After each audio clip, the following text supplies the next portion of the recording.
Olá, galerinha, professor Olavo. Nós iremos começar uma série de vídeos sobre razões trigonométricas para os alunos do Estelita Timóteo. Vamos lá?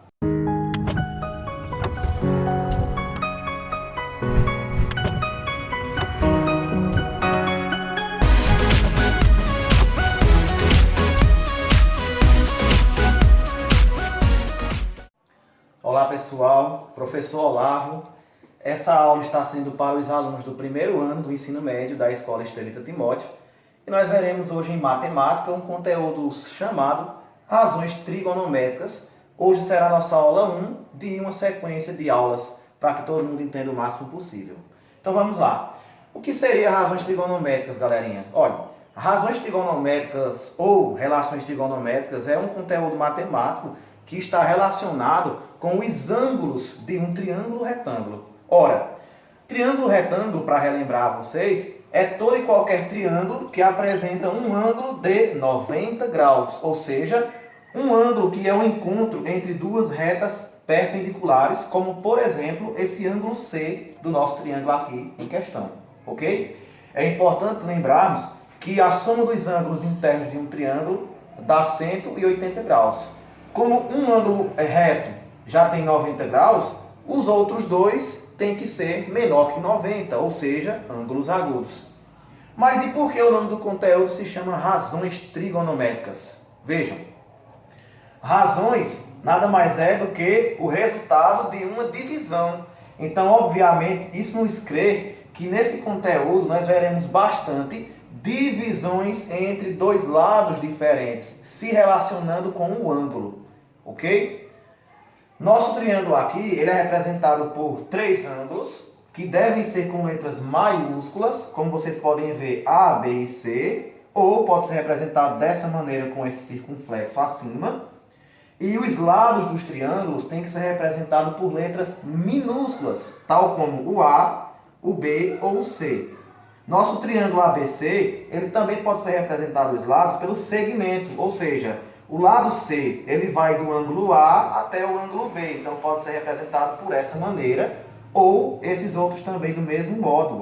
Ó. O lado A pode ser o segmento BC e o lado B pode ser o segmento AC. Com isso, galerinha, nós vamos ver que as principais razões trigonométricas são seno, cosseno e tangente, e que cada um é o resultado de divisões entre lados diferentes do triângulo. E agora, pessoal, nós vamos ver os lados do nosso triângulo retângulo, ok? Triângulo retângulo é tão especial que os seus lados têm nomes.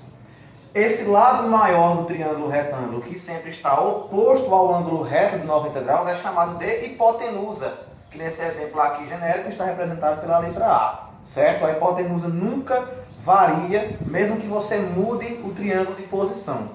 Porém, os outros dois lados são chamados de catetos. Porém, um vai ser o cateto oposto, que é o cateto que está longe do ângulo em destaque, e o outro cateto será chamado de cateto adjacente, que está próximo do ângulo em destaque. Por isso, nós vamos ver duas situações. Vamos lá? Vejam, nesse triângulo 1, como o ângulo em destaque é o B, que está lá embaixo, esse cateto C não está mais próximo dele, então ele vai ser chamado de cateto adjacente.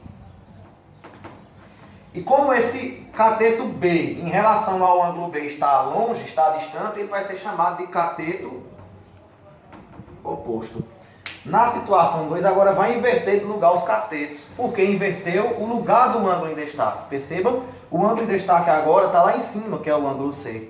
Então esse cateto B agora está mais próximo desse ângulo em destaque. Então ele agora vai ser o cateto adjacente. E o cateto C, que está mais longe do ângulo em destaque, vai ser chamado de cateto oposto. Ok? Então é assim que a gente consegue identificar quem é o cateto oposto e quem é o adjacente. Pois bem, pessoal, agora nós vamos ver a primeira razão trigonométrica dessas principais. Razão seno. O seno de um ângulo alfa qualquer sempre será a razão, ou seja, o resultado da divisão entre o cateto oposto pela hipotenusa. Vamos ver agora nas duas situações. Vejamos. Nesse triângulo 1, o nosso seno do ângulo Quem é o ângulo que está em destaque? B. Então será seno do B, ângulo B, é igual cateto oposto dividido pela hipotenusa. Vamos lá. Quem é o cateto oposto do ângulo B? É o que está mais longe, ou seja, é o lado B, dividido pela hipotenusa, que não varia, ou ainda seria A. Então nós criamos a primeira fórmula para determinar o seno aqui desse ângulo em destaque. Agora veja a pequena mudança. O ângulo em destaque agora é o C, então agora o nosso seno do ângulo C vai ser igual, de novo, o cateto oposto, só que agora o cateto oposto não é mais B. Agora quem está mais longe é o C. C dividido pela hipotenusa de novo, que é o nosso A. E a gente assim determinamos o seno para ângulos em lugares diferentes. Agora é a segunda razão trigonométrica, que é o cosseno do ângulo alfa. Vejam, a única mudança do cosseno para o seno é que agora em cima no numerador, em vez de ser cateto oposto, agora é cateto adjacente, que é o cateto próximo do ângulo em destaque. E a hipotenusa continua. Vamos lá? Então, desse exemplo do triângulo 1, a fórmula ficaria cosseno do ângulo em destaque, que é o B, é igual ao cateto adjacente, que é o próximo. Vejam só, que cateto desses dois está mais próximo do ângulo B? Ora, é o cateto C. Então aqui é C minúsculo, dividido pela hipotenusa, que é A novamente. Então a gente determinou aqui para a situação do triângulo 1. No triângulo 2, o ângulo em destaque agora é o C, então o cateto vai mudar. Então, o cosseno do ângulo C será igual ao cateto adjacente. Olha, agora é o cateto B que está mais próximo do ângulo C. Então aqui agora vai ser B e a hipotenusa não varia, é A novamente. Certinho? Então nós identificamos aqui as duas resoluções da fórmula para o cosseno. E agora a última razão trigonométrica, né, das principais, que é a tangente. A tangente é a única que não envolve a hipotenusa. A tangente é a razão entre o cateto oposto, que é o distante, dividido pelo cateto adjacente, que é o próximo. Então vejamos como é que vai ficar. Nesse triângulo 1 ficaria o seguinte: tangente do ângulo em destaque, que está sendo B, seria igual ao cateto oposto. Opa! Desses dois catetos, percebam que quem está mais distante do ângulo B é o cateto B. Então, ele é o oposto, dividido pelo cateto adjacente, que é o próximo. Nesse caso, quem está mais próximo é o cateto C. Então, assim ficaria a tangente desse triângulo 1. No triângulo 2, o ângulo em destaque mudou de lugar. Então, obviamente, os catetos também vai trocar de lugar. Então, a tangente do ângulo C seria igual ao cateto oposto, ó. Quem está mais longe é o cateto C, dividido pelo cateto adjacente, que é o B.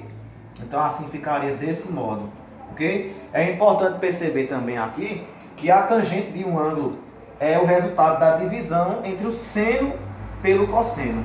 Certo, galerinha? Então, preste atenção que tem mais vídeos aí.